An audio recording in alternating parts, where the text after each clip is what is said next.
We're live. Well, welcome everyone.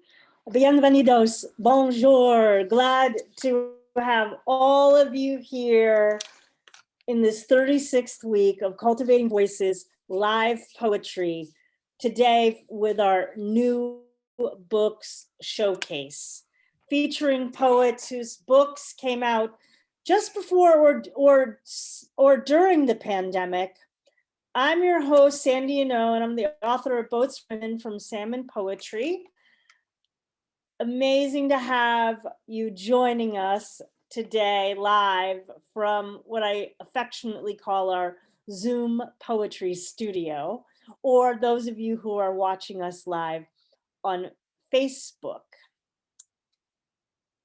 For another reading, as I mentioned, our 36th continuous week, for a reading that I've truly been anticipating for months.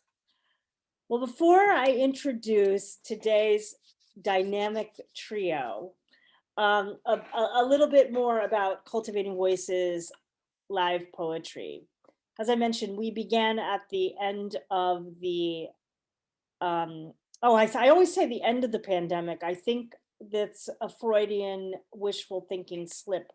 At the beginning of the pandemic, in late March, in response to the shutdown, and we've developed into an international, intersectional, intergenerational poetry community through our Facebook group with over 2,000 members worldwide.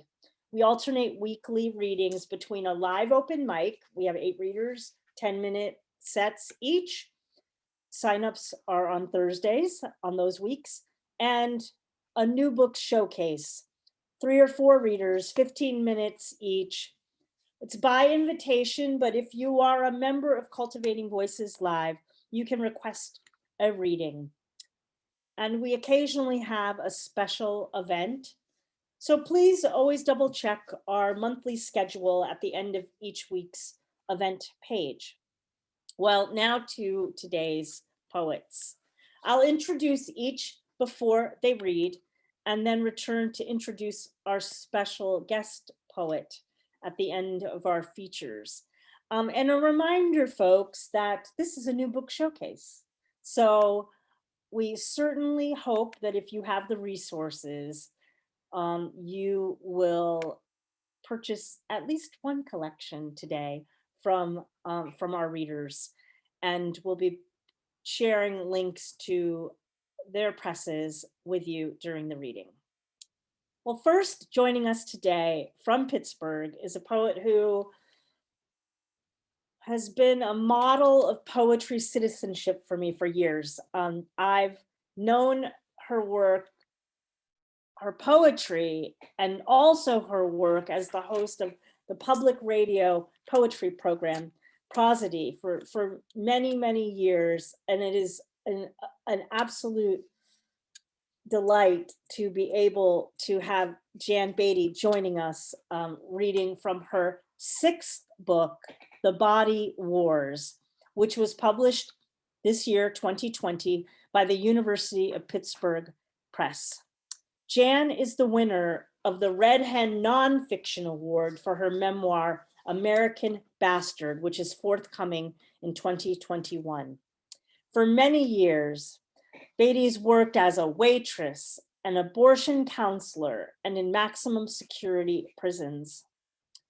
She is a professor of English and director of creative writing at Carlow University. She is also the director of the Mad Women in the Attic writing workshops, and this is an anthology from that project, and is also the distinguished writer in residence of the Carlow University MFA program. Her 5th book, Jackknife, New and Selected Poems, won the 2018 Patterson Poetry Prize. Would you please join me in welcoming Jan Beatty?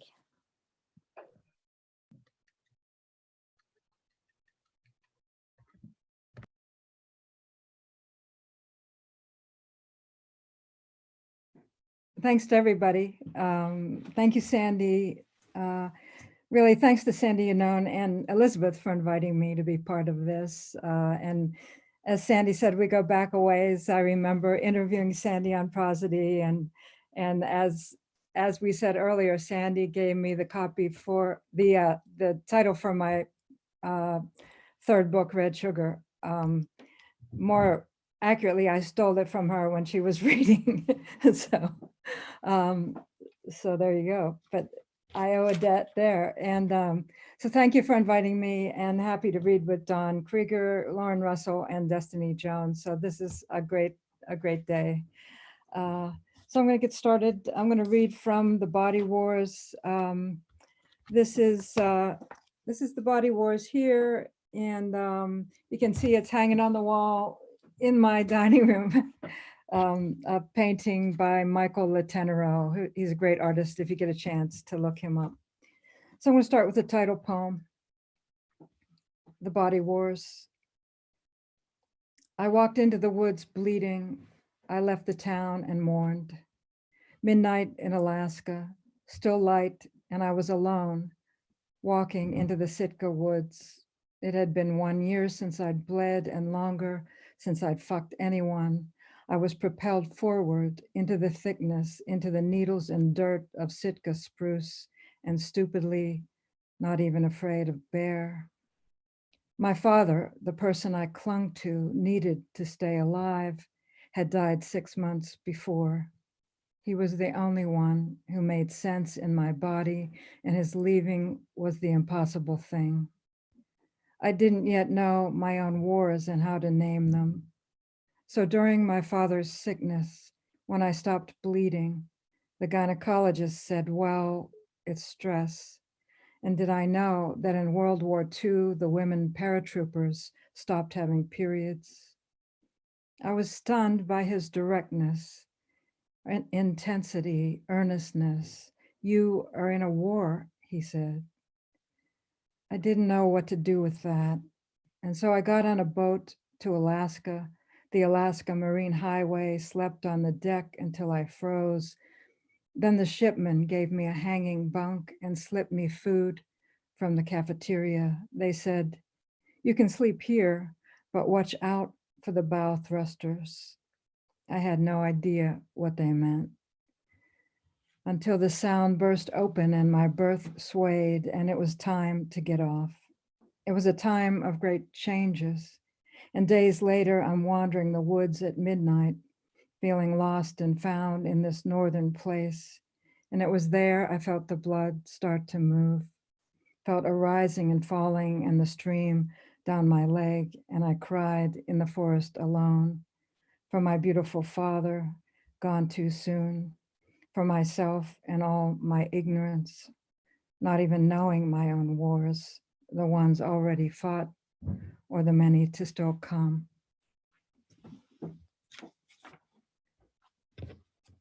So I have a couple sort of New Mexico poems. I know there's some people from New Mexico here, Destiny for one, but so this starts out with a quote from John Muir. These are his words. It never occurred to me until this storm day, while swinging in the wind, that trees are travelers in the ordinary sense. Storm day. I'm in the desert, reading about the Sierra Nevada forests, thinking of storms. My astrologer said it wasn't my job, but the 3 colliding transits making me crazy. All these daily lightning strikes are wearing me down. And when I read John Muir, I ask, am I waving or bending? He talks about the madronios with red bark and large glass leaves, and I become smaller and made full at the same time. What would it be like to be stormless? It wouldn't be life. And the sea waves on a shelving shore would sink into flatness. Truly, it's the floating, dropping in so deep that I love. Like when Muir enters the song, the trees singing, and talks about the annihilation of years. What could be better? He says, I suddenly recognized a sea breeze as it came sifting through the palmettos and blooming vine tangles, which at once awakened and set free 1,000 dormant associations. Where were they, those 1,000? The air full, the instant of opening, the leap immediate, those 1,000 romantic moments of a life. And he said that now he was a boy, that now all the intervening years had been annihilated. Beautiful minute, oh minute of gone years. Thank you. So this next one, you'll recognize. I mean, it's on the anniversary of Charlottesville, and you also recognize how dated it is, even though it's in a new book, and so much has happened, as we know. On the anniversary of Charlottesville, cooler today, 81 degrees. There's a storm moving through Alamogordo and Ruidoso. What beautiful swirling in these names, Lupe, Obadiah, Slade. Radio says a tornado hit Eagle Nest, north of Taos, ski country. Hasn't happened in 10 years. Spike Lee's being interviewed wearing a Thank God for Bob Mueller t-shirt, while fire tornadoes slam the West and arsonists are burning people's lives. NFL players kneeling and raising their fists, thank God, on this anniversary of Charlottesville. State of emergency declared in Virginia. Please don't let anything happen. It's National Lion Day, and the sun will be bloodied tomorrow. The moon in Leo, and how did we thrash back to the 60s race wars, or we never left. Moon opposes Mars, squares Uranus. Solar eclipse in these mountains, headaches for days, I can feel the changes. Spike Lee's The Black Klansman releases today.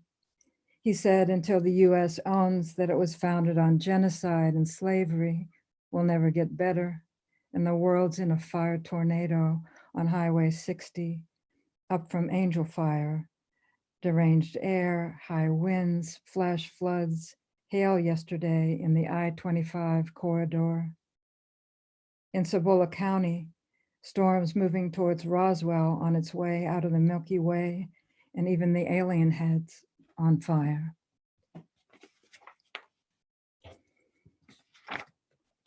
Okay, so often I'm mistaken for a man, and that's okay. But I don't really see it. But I think people aren't looking. People are have these categories in their heads. I don't know, and I think it's probably short hair equals equals something. So this is called Crushing It, and begins at a Halloween party at the university where I work. Crushing it. Halloween, the pizza delivery girl said, "Are you dressed like a trucker?" "No," I said, "I'm supposed to be a Western woman writer." "Oh," she said, "I like it." Someone else thought I was Eddie Vedder. Someone else, Tommy Morello from Rage Against the Machine. Maybe it was the ball cap flannel, but I was shooting for Pam Houston, dreaming of the bighorns. Like when the cab driver in Dublin said, "You look exactly like Anastasia. She's a singer. She's beautiful, except she has long blonde hair." Then I crossed the road and the guy at airport security said, "This way, sir." Once at the makeup counter in Macy's, I asked for some skin cream. The skin specialist stood a foot from my face and said, "I'm sorry, sir, we don't carry that line." Pam Houston, where are you now? I know you like cowboys, but the bighorns call me. It's wide open that I need, where the big road snakes and cattle move so slowly. They won't even call me ma'am, sir, or Neil Young. I'm here in Pittsburgh. crushing on you. Thanks. So this is, I have a couple more. This is like, as Sandy said, I used to be a social worker and used to work in maximum security prisons and abortion clinics and the welfare office. I mean, I was a bad social worker and I was I was just not effective. I would just cry all the time and, you know, that's not really helpful. But, you know, so teaching is better. Not that it's stress-free, but it's not as intense in those ways. So this is about two women driving to DC for an abortion. It's called Hot in the Striped Boy's Heart. It's hot in the loading bridge, hot in the birth canal. It's hot in the striped boy's heart. We're two women driving to DC for an abortion in my beater sea green Le Mans with the sex, drugs, and rock and roll sticker on the bumper. It's hot living in my car with a mattress in the back, the windshield wipers disintegrating. And so it's raining all the way to DC, and my friend is terrified. Let it go too long with a guy she loves, but he could care. And she can't face her parents, borrowed money from the waitresses we work with, saline solution for a second trimester abortion. It's hot in the Silverman's t-shirt I'm still wearing from 6th grade with gold and blue stripes, hot in the men's store buying my first real shirt with my girlfriend Patty. I was a boy then, not yet a woman, following the sight lines from the silver hood ornament to the double yellow, hot in the Pontiac trunk of clothes and boxes, and the cheap hotel in Silver Springs for the early morning procedure. Two women in their 20s, out of state for treatment, hot in this traveling altar. These bodies run amok, body of light, body of doubles, body of never telling anyone, never seeing her again. Hot in my striped boy's heart in this car, dragging home with no talk, still bleeding.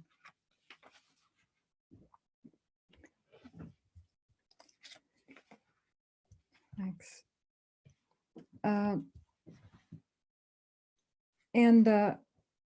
With this poem, I was born in a place called Rosalia Asylum and Maternity Hospital. It was back then it was a place that they called a home for unwed mothers, which is not a great name. And then it became an orphanage. So, you know, the babies were born there, then the women would leave and the babies would stay. So I was there the first year of my life, as far as I know. And if you go online, you can see a lot of photos from this place, and they're pretty bleak. They're 1950s black and white photos. This one is called the Playroom. It's not a good name for it. You'll see a metal carousel and these sort of drugged out babies hanging there. So this is called Double Cut. I was double cut, once in the womb with a hanger, once when I came out. In the asylum, the hanging bulb of the playground kingdom birthed the hunger in me. Children staring in cast-off tees, the paint-chipped metal carousel with struck stupid infants strapped in. The golden girl sits in her dirty diaper. She'll grow up a poet loving suspension. You be the fat black crow, you be the driftwood. You be the poorest kid, dirty face. You be the crying one. You be the no name, strapped in and spinning.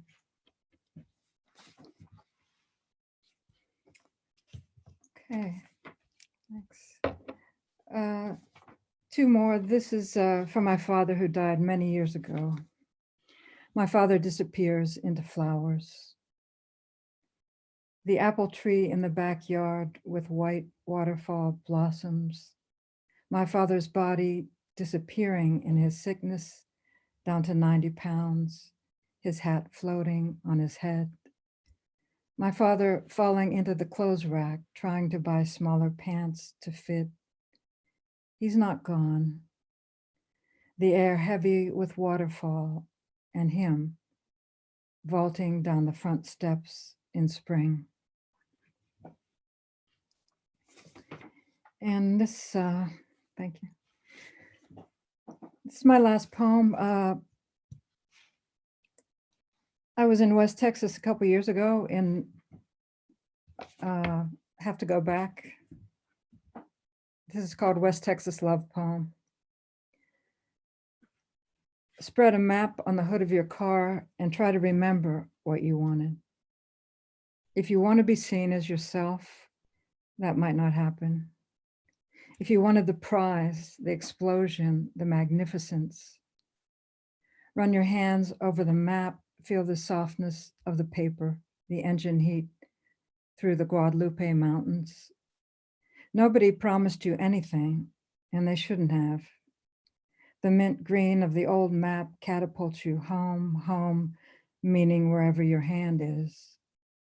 The topographical blue lines make you long for old highs and lows, like they were something. Well, they got you here to this car, this life. Straighten the corners near West Texas. Remember how goddamn lucky you are to be loved. Now get in the car and drive. Thank you. Thanks very much. Wow.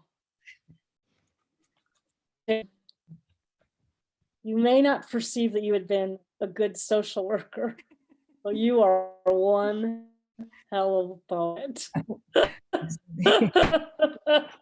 Which of course I've known for years. I've known that for years, but I just want to say it. Thank you. Yeah, glad you made the shift. And I'll look forward to seeing you the next time I can get myself to Pittsburgh. Yeah, get in touch. Absolutely. I will. All right, friends. The link to Jan's book, you've just heard the extraordinary poems from her 6th collection, The Body Wars, is in the chat. Please waste no time, add that to your collection. And our next reader really needs no introduction to Cultivating Voices members, because Don Krieger is a person who has been weekly making Cultivating Voices live poetry happen from behind the scenes. And it is not an exaggeration to say that we would not be able to do the reading series without his generosity and time. So I hope that you can appreciate how special it is for me to be able to welcome Don, to introduce him and support him in celebrating his new book, Discovery. Don Krieger is a biomedical researcher whose focus is the electric activity within the brain. He is a 2020 Creative Nonfiction Foundation Science as Story Fellow. His work has appeared in the American Journal of Nursing, Neurology, Seneca Review, the Asahi Shimbun, the Blue Nib, the Pittsburgh Post-Gazette, and others, as well as in several anthologies in both English and Farsi. Would you please join me in welcoming my dear friend and solid compatriot in poetry, Don Krieger, and congratulations on your new collection, Discovery. Thanks, everyone. Let's see. The picture on the cover, let's see, I think you can see it pretty well here. Yeah, great. It goes with a haiku, the opening haiku in the book, and also with the first poem I'll read. Bright night sky, great migration, streets on fire.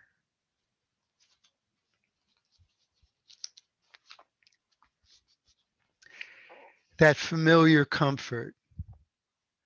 The river at Port Chicago was pink in the dawn glare, strangely like that night they fled for their lives. Biplanes spotlit by burning buildings, kerosene bombs bursting on the roofs, clubs and rifles, white boys and their fathers, beasts hunting little Africa for black runners. Do you know this story? The Tulsa pogrom of 1921?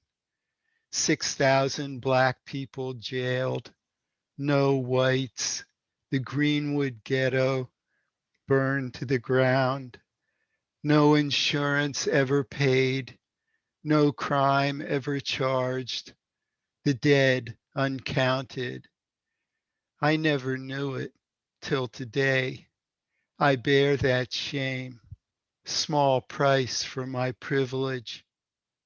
From this day I forswear that familiar comfort, the cowardice of forgetting.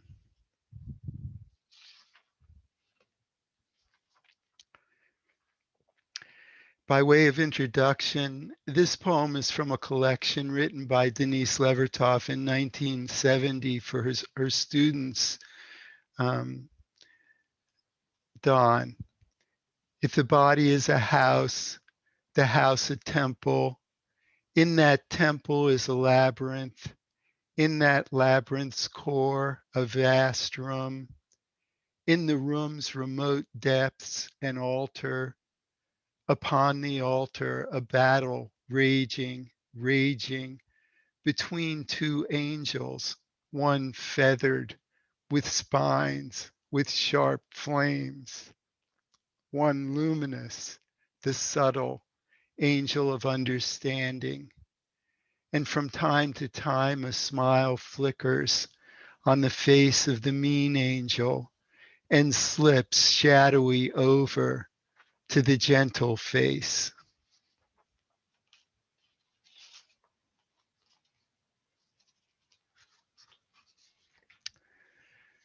Dream Street. This is a Pittsburgh poem. I left her the house and got a place on Torley.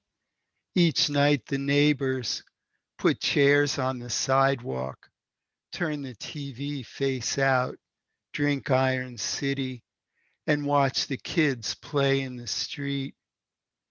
I get home from work at 6 or 10 or 2, shower and then sleep with eyes open. A child shrieking on a hospital gurney, her spine flayed and straightened, the smell of burning in my hair.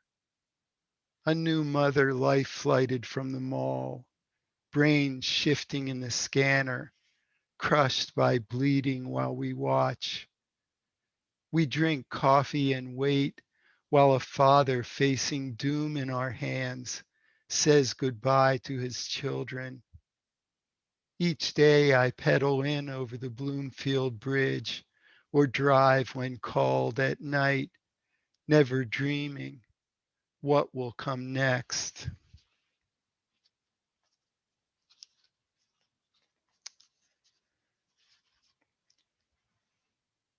Standing by.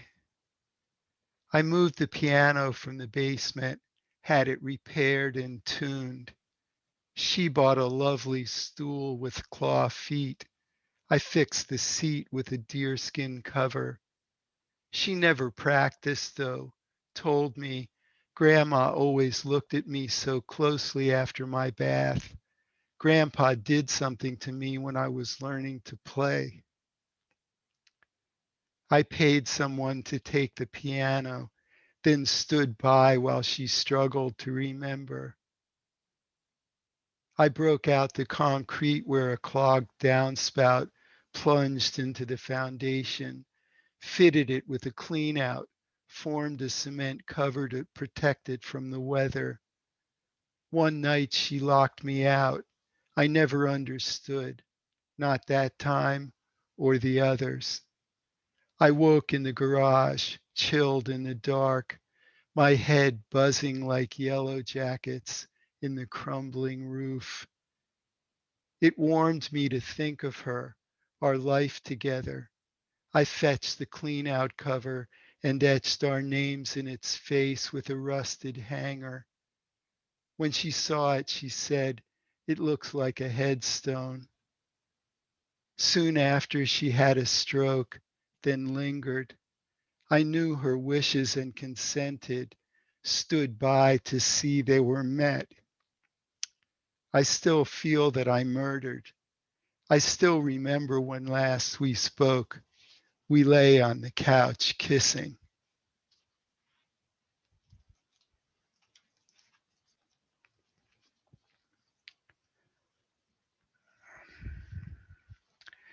This was just nominated for a push cart. 1 in 1,000 Black men in America can expect to be killed by police. Edwards et al., 2019, Proceedings of the National Academy of Science. Strange days. I woke to the governor's stay-at-home order, drove the turnpike anyway. Each cop we passed, and there were many, I thought of my white Subaru and my skin like 1,000 times before.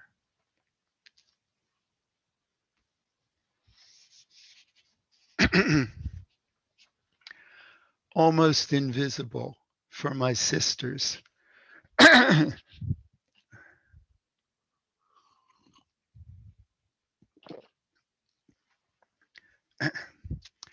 In 1900, he was a tanner with a baby daughter, a cigar maker in 1910, 2 infant sons, the daughter gone, the mother too.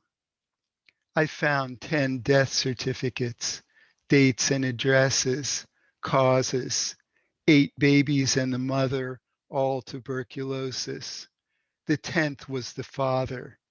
He cut his own throat like they did in those days. 2. She climbed down the curb and wandered into traffic. I parked crosswise to block the road. She toddled to the other side, up the sidewalk, turned in with me behind like a herding dog. The screen door was locked, the house filled for Shabbos dinner, kids and arguing men in black. A pregnant woman came to the door, let her in with a quiet "thank you," locked the door behind her. I saw them again yesterday, 2 in a stroller, 4 more walking behind, the girls with baby dolls cradled in their arms. 3. She was alone, not so old as me, a ring and a bad wig. I've felt that hollow leer before, but not so harsh, not so eloquent. Too many Sabbaths, too many births.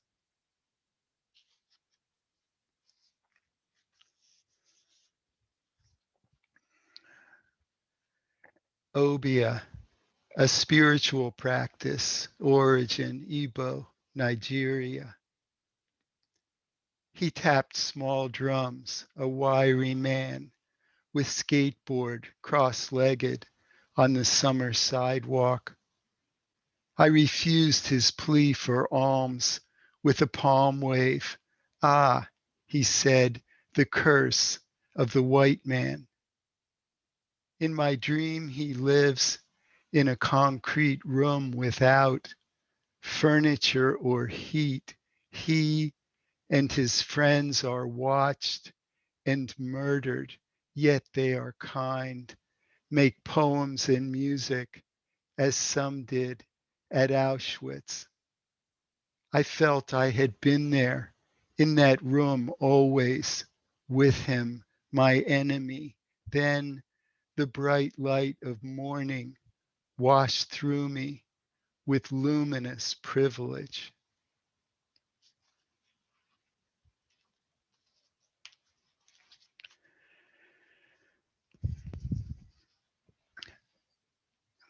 This appeared in the 50th anniversary issue of Seneca Review. I'll just read some fragments from it. Invisible for Susie. Mom wanted cremation to be spread on the sea. When I threw her to the wind, she tasted of tree bark. I was at work again when Rick called about Dad, this time with no plan. I asked him, please don't dump those ashes down a storm drain. We bought another plot, but not too close to Mom. She despised him longer than any of us could remember. No one showed up but me. The cemetery salesman put the ashes in the hole and closed the cover. I gave him 2 20s and asked, could we say Kaddish? Sure, he said, we have a minyan, and pointed to a funeral in progress. Her freshman year, Susie totaled the Corvair and my Lark too, drunk both times. Her first husband was a hillbilly. The second had been a junkie. Whenever I visited them, he changed the channel to a sermon. One time I picked up a toy car.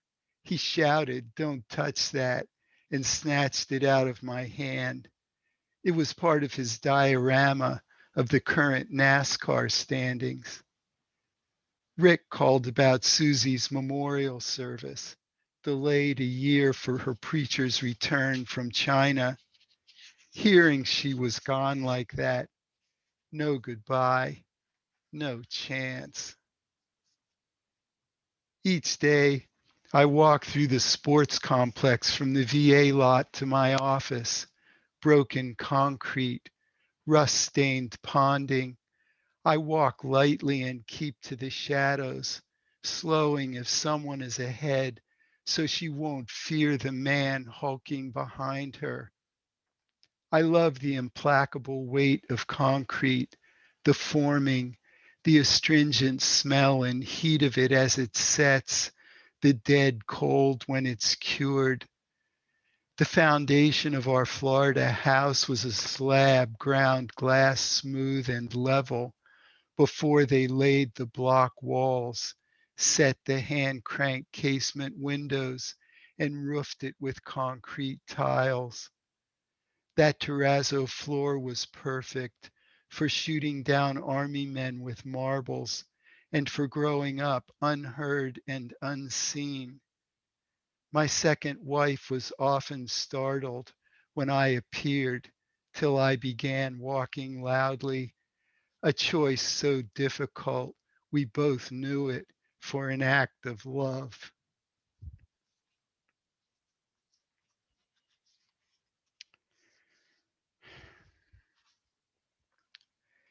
And the title poem,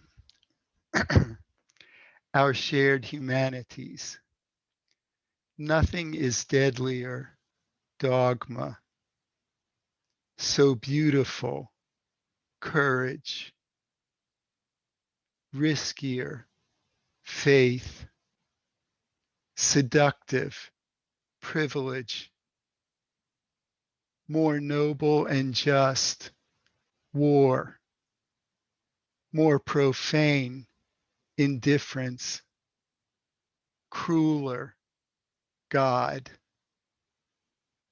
No greater truth, kindness, nor greater lie, color, nothing more human, discovery.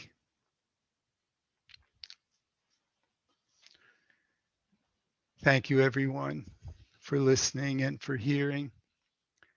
Thanks, Sandy, and thank you, Lauren and Jan and Destiny, for being here.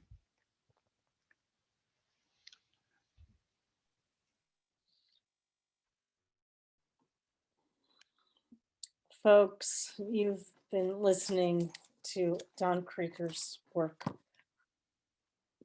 from his new book, Discovery. And I'll just share, many months ago, Don and I were on a Zoom call together, and he read me Our Shared Humanities. And, you know, I cried. I cried about, you know, and so, you know, I hear a poem like that and I'm affected, which is one of the intentions of poetry. Thank you, Don, again and again and again, for sharing your humanity personally with me and with those of us here in the room today and on Facebook and later on video. And congratulations on this book that calls out history and humanity. Well, friends, I'm taking a breath there and shifting to our final featured reader in our new book showcase here on Cultivating Voices, live poetry. What a real privilege it's been for me to be connecting with Lauren Russell, preparing for this reading. Dawn was the one that drew me to her work, directed me to her work, in fact, sent me her new book. It is a remarkable hybrid of personal and historical significance. I truly can't emphasize it enough, how moved I've been to read this book.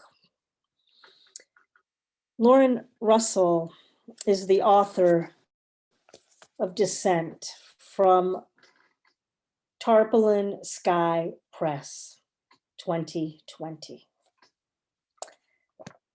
as well as What's Hanging on the Hush from Ashata Press, 2017.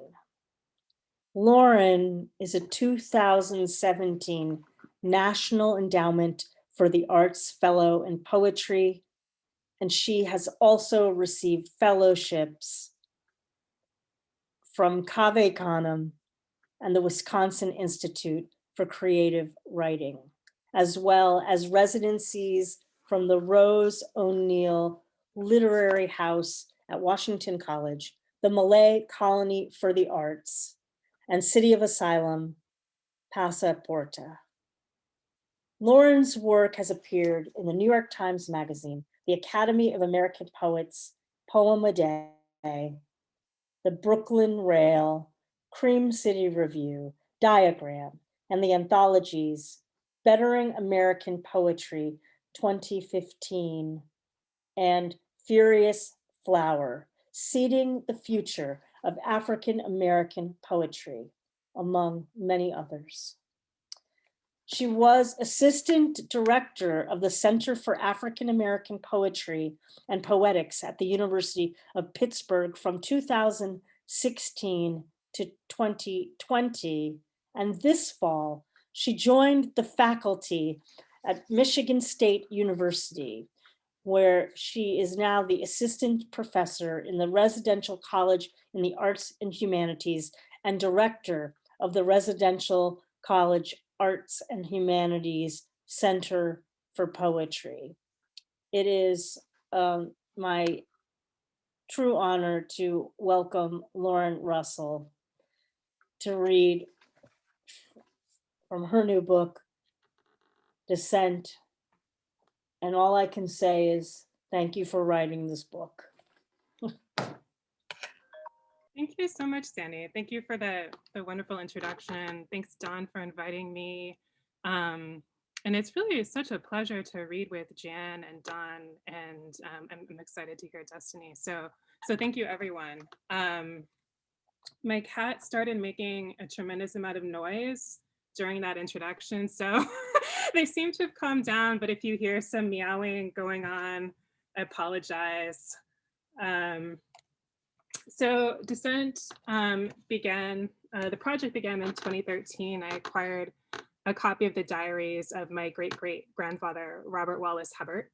He was a captain in Hood's Texas Brigade in the Civil War, and went back to East Texas after the end of the war and had children by 3 of his former slaves who were also sisters. And as I was transcribing these 225 pages of diaries, I became really fascinated by everything that was being left out, and spent years researching and writing into those gaps. So his name was Bob, or Robert.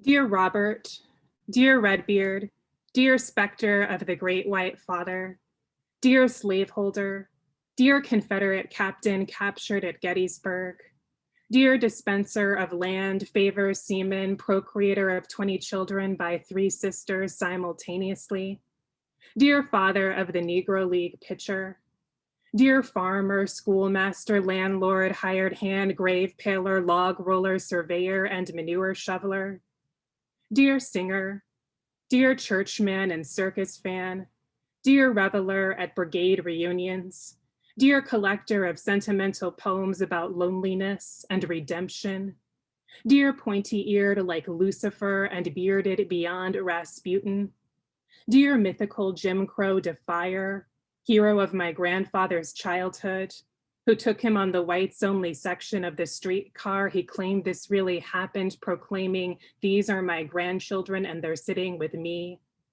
Dear diarist, dear widower, dear lonesome hunger, dear admirer of well-formed women, dear inscrutable in the tintype beside your favorite half-claimed child, dear tallier of payments, debts, work days, weather conditions, neighbors by name and race, dear borer of wells, dear master of omission. Heard a whippoorwill holler this morning for the first time this spring. Heard a whippoorwill holler, all hands choking cotton. Heard a holler, a whimper. Heard a will whip her. Will heard a whip. Whip or will. Will heard, herding hers, whipping herds, sowing oats, whipping whores, stripping cane or whelped her, willed her a well and a hold, dank of the dark of the hell of the hold, choking cotton, caught in, a yoke and a pull, stripped and caned for, heard her holler, caught her, held her hand to the, whipped out your, held her head to the, whipped out the billfold, heard a whimper this spring, choke door, heard a holler, a hollowed out hold, whipped to a wheelbarrow, hell bent toward a hole, ripped from a, wrapped in a gut wrench sugar hold. Question. So how did the women feel about this? Answer. Don't guess they had no say. This one starts with an epigraph. I have many a time been actually and painfully thirsty, and yet in sight of an ocean of fresh water. Decimus et Ultimus Barziza, escaped POW. Johnson's Island, winter 1863 through 64. That winter, the pipes froze and no longer brought water in from the bay. The guards ordered the men to dig 2 holes about 8 feet deep. They installed pumps, but still the water is always exhausted within an hour of reveille. He has forgotten to change his socks, and his toes are freezing in their own sweat. The wind claws at his eyelids and lips. The ice is driving at him in spikes fearsome. And for a second, he thinks the wind is hammering nails into his face, that God Almighty is bent on paling his grave. But no, he is grateful for the warmth of the beard, ought to wrap it around him like a scarf. It is almost long enough. His thirst gravel in his throat, his ears tingling and then suddenly numb. Heard a whippoorwill holler, heard a holler, a whimper, a whirlpool, a snicker, heard a stag kick her. Long hours between roll call and roll call, he tries to rewrite his own history, to erase the moment his ears popped charging a Pennsylvania hill. Whip 'em, boys, whipped or not whipped yet, how you begin to doubt your own head. A shell exploding ahead, and even the screams of the man beside you are muted like cries from the shore when you are holding your breath underwater. The line's a scattered mess of boulders, but you're yelling, stand firm. Why? The rebel yell issuing from your own spent breath, though you cannot hear, but for a moment think you will make it to the top despite gunfire hailing down the forest, a dizzying maze of smoke, and half-blinded retching you run headlong into a tree before you are taken. How? Sword in the back, see yourself relinquishing your revolver to a first lieutenant from New York, some retribution for Second Manassas, the blue columns at Fredericksburg melting away. Look away, look away. The boy who disarmed him was younger than he, had curious auburn eyes that reminded Bob of some dogs he'd seen. My great-great-grandmother's name was Peggy. Peggy rises out of sleep through the dream called blue, where all her kinfolks are wading through fields of blue. Even her father left in Georgia, her stillborn brother somehow grown, her niece who stumbled into the fire on Christmas Day and died with the vision of her white dress aflame, the aunt or uncle who ran off or was lost forever to the auction block. They are all wearing blue, blue hats, blue shawls, and in the way they sing a song with no words deep from the gut, there is also blue. And bluely she creeps toward them in her calico blue.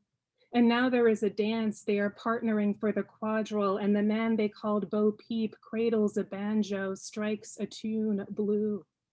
And her petticoats starched with hominy water, and Pris's too. And every time they stop moving for a second, the petticoats pop, and Pris giggles, and in Pris's eyes are flecks of blue. The log train shakes her into waking, black then dark blue. And she reaches for her kerchief blue, and she is stumbling toward the cradle blue, and cooing shoo shoo to the baby who is hollering now. One Sunday, the preacher prayed, Lord, let us all go to heaven where there'll be no log train. Hoo, hoo, hoo, and a clinkety clink, whoos, black smoke curling into the half blue. Bob, can I be your lazy eye, your wander lust, your grave without a headstone, your bleeding gums, your buck teeth, and your walk bow-legged at the knee? Can I be your fortune hunter, your glimpse of wild geese, your red russet shoes that poison the feet? Reckon this is the best of my seed. Been stripping cane and blind, robbing the bees. Reckon you've thought of swimming the creek. Last night they came on horseback, white hoods like phantoms, scanning the trees, burning torches, shattering sleep. I dragged the shotgun from the door and stepped, squinting, onto the porch.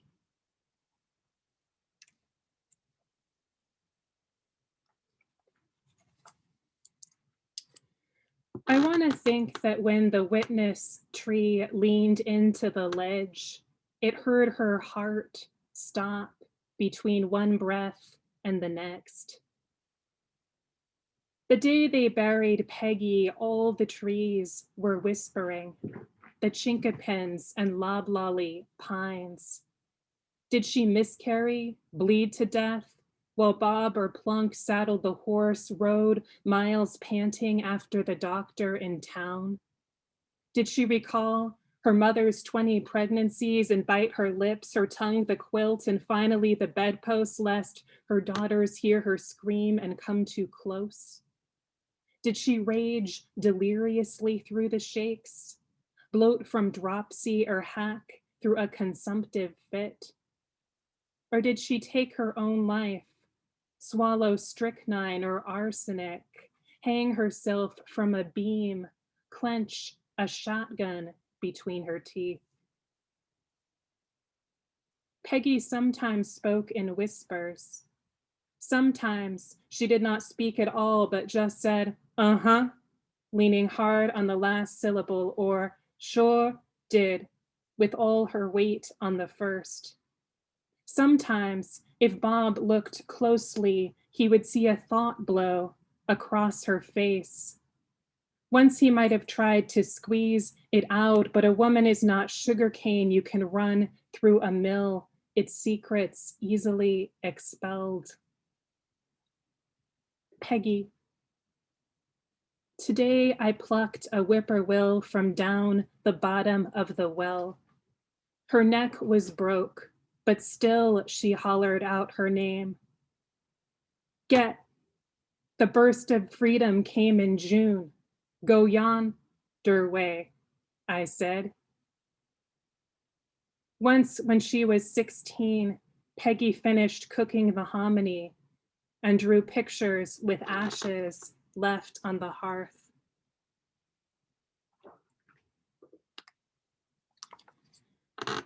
When the Genographic Project says I am more Scandinavian than African, I don't know how to feel about it.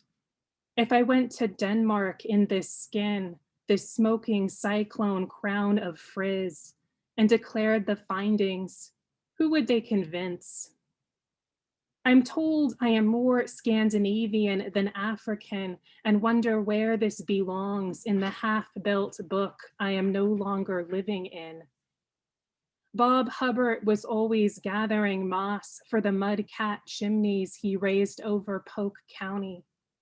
A county surveyor knew where lines bent. Did he leave behind a genetic map? Bob came through and made everybody kin, one of my cousins laughs. From Emma Haynes' History of Polk County, 1937. When the camp was established at Moscow, every house was closed and Negroes paraded up and down the streets. The next morning, 4 Negroes were found hanging to a tree. The Ku Klux Klan would control the Negroes and did to a great extent, but the citizens were kept in constant fear of a Negro uprising. Oh, that people loved peace rather than war. In the book I built, where I no longer live, some nights hummings in the walls, not wind hissing through chinks, but a human song that shifts in sleep and dips into a low diphthong. Peggy. That moon ain't hiding, clouds a shawl, moon's cold as brass tacked upside a night's frock. Pin your tears to her, they'll sing like chimes, or ghosts that cry. Sometimes I feel I'm almost gone. Ghosts charred in dead men's lust. Think I'm some fool, got brains of shucks? Since freedom I've been through the toughs. See, one moon casts your shadow twice, once toward the bottom land, once toward the pines. The wind's right smart, but moon, she's sly.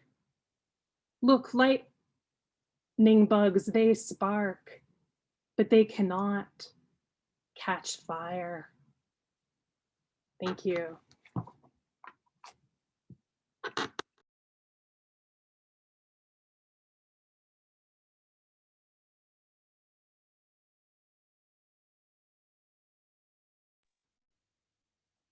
Wow.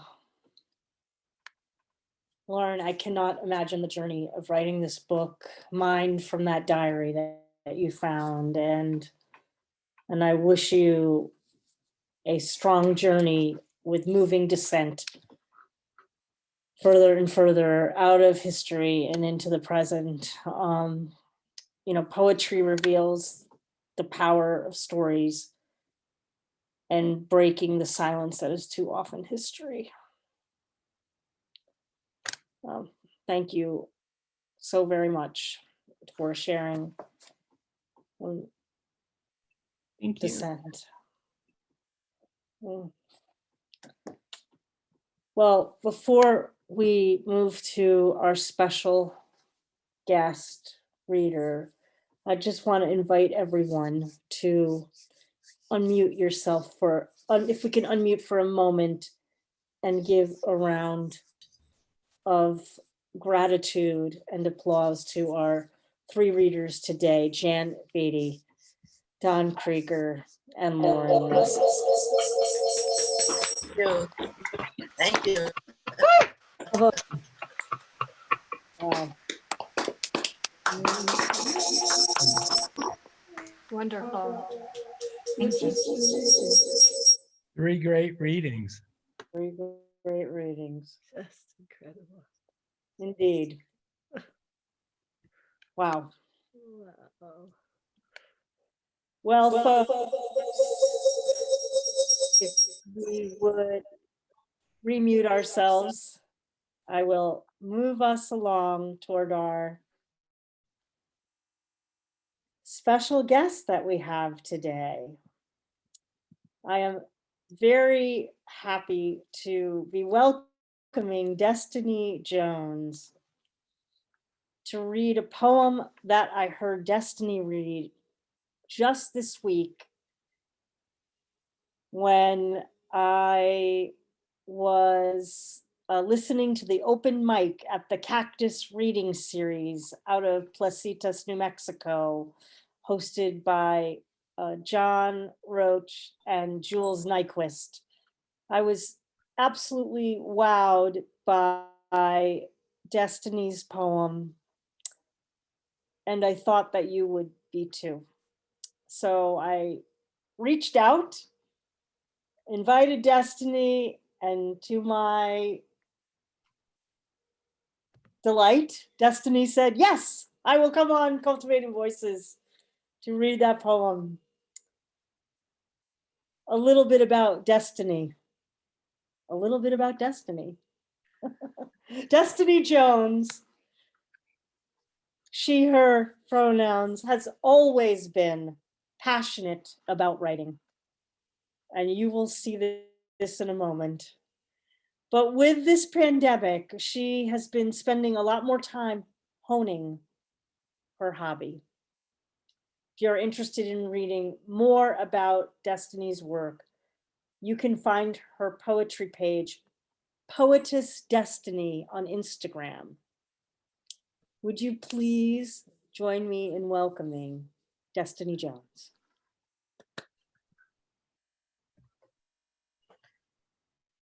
Hello. Thank you guys for having me. Thank you, Sandy, for inviting me. And thank you again to Jan, Lauren, and Dawn for reading some of the most amazing work I've ever heard. I'm so grateful to be here and so grateful to have heard all that wonderful poetry. Just wow, you guys were all amazing. Thank you again for letting me be here. I'm so happy to be here. So my poem, I need to just give you a little bit of context before I start reading. I wrote it back in August, and I'm in Albuquerque, New Mexico, and our the rules on our pandemic at the time was that we could have indoor dining at 25% and outside dining at 50%. And at the time, so that was kind of what was going on. And the reason I'm saying this is because my friend was working at a restaurant that inspired this poem. And I guess the restaurant owner had made a Facebook post stating that if you wanted to eat at the restaurant, you would have to wear your mask till you were seated inside. And if you had to get up to use the bathroom, you had to once again put on your mask. And some people did not like that, including this person, Jamie, who happened to write a text back to my friend who was who had initially sent a text to him first saying like that she had to move his reservation from outside because it was rainy that day to inside. And he wrote back, direct quotes, "Yes, cancel me. You're Nazis," wrong use of your, by the way. "I will not wear a mask. Your food isn't that good." So I decided to write a little poem about Jamie here. And I've named it "Jamie Absolutely Asked for This, and I Don't Feel Sorry One Bit." Dear Jamie, I'm sorry if we upset you by asking if you could please wear your mask until you remain seated. I'm sorry you didn't know there is a pandemic outside killing people, that it could be transferred through close contact by coughs, sneezes, talking, or any sort of droplet that comes out of that large hole in your face that you never shut, Jamie. Dear Jamie, I'm sorry you feel like you have no rights over what you can and can't wear when we told you to wear your mask until you were seated. I, as a woman, obviously don't know what that's like. It's not like they taught us in school that showing our shoulders wasn't appropriate because it would distract the boys from their education. It wasn't like we were taught that it was our fault if we got raped, if we wore skirts too short, that women only deserved respect depending on their attire. But I guess being told to wear a mask until you were seated is worse than that. Dear Jamie, I'm sorry you felt so oppressed for having to wear a mask. It's funny because I think of my brothers and sisters in rainbow leggings with pride flags around their necks, and I wonder if they can relate. Probably not. After all, we only deal with being told we'll burn in hell for loving someone of the same gender, shoved in closets with our dirty secrets, either shot at a nightclub, sent to conversion therapy, or disowned and left to wander the streets because God turned his back on us. You must feel like he turned his back on you when he told you to wear a mask until you were seated in the restaurant. Dear Jamie, I didn't know you felt uncomfortable when we told you you had to wear your mask until you were seated. You hate it because it's hard to breathe, but nobody has a harder time breathing than you, not even George Floyd. When he had a white officer's knee pressed against his neck, not all Black people have it as hard as you, as they hold their breath waiting for who's next. What officer is going to find them jogging, driving, standing, or breathing while being Black? Who's going to stop them from breathing next? You must feel the exact same way, Jamie, what it must feel like to not be able to breathe. Dear Jamie, I'm sorry that you felt like you were treated wrong, that you felt like we were Nazis for making you wear your mask until you were seated. I didn't know you felt that mistreated, like we holed you up in a concentration camp, that we worked you to death and leaving you malnourished, that we shoved you and your loved ones in a gas chamber, that you had to watch them as we snuffed them out like it was nothing. I'm sorry we didn't know you felt that mistreated.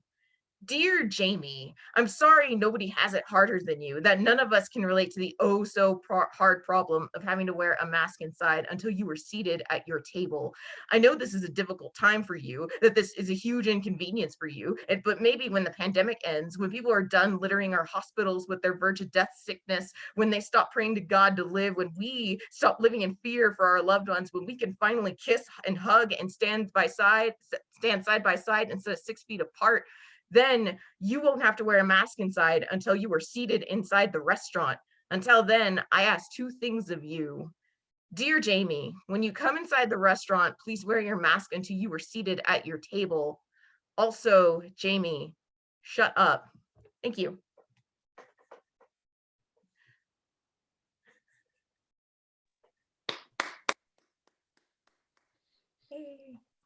Thank you, Destiny.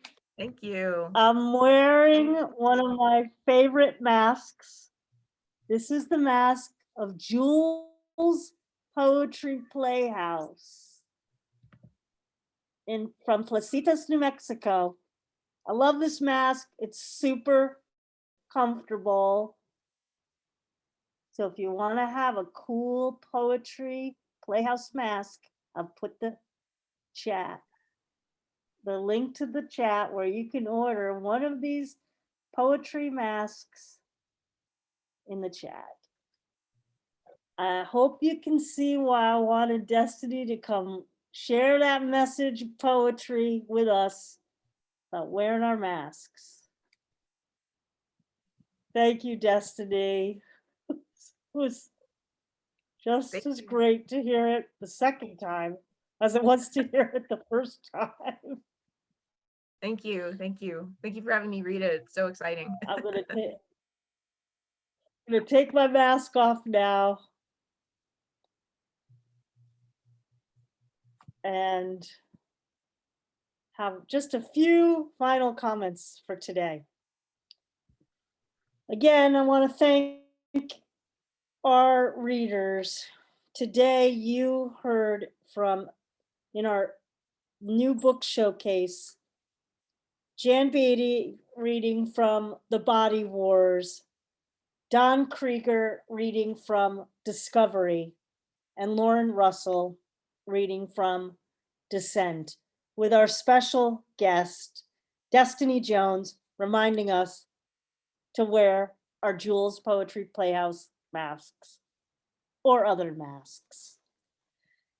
Well, we've had 11 months of 2020, 11 months down, one more to go. And I hope you'll continue to join us here on Cultivating Voices Live Poetry throughout December.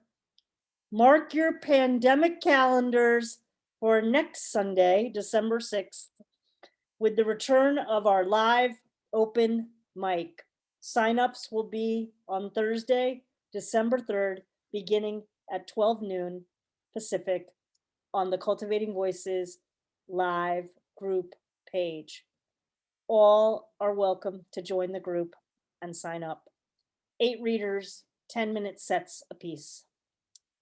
On December 13th, we will have our next new book showcase with Dana Kidd Patterson, Jamie McCarty, and Paige Starzinger. And on December 22nd, we will have our first ever Cultivating Voices live poetry virtual holiday open house. More about the open house soon. Well, that's it for today, friends. I look forward to joining you next week, not from Olympia, Washington, but I will be on the East Coast, where I'll be residing in Connecticut for the next 2 months. I wish a good week to all of you. Stay safe. Take very good care of your beloveds, which of course means wearing your Jules Poetry Playhouse mask. You don't want to be like Jamie, and you don't want Destiny to write a poem about you not wearing your mask. That's for sure. And of course, everyone, look at what happens when we keep writing. Thanks again for being here. We'll see you next time.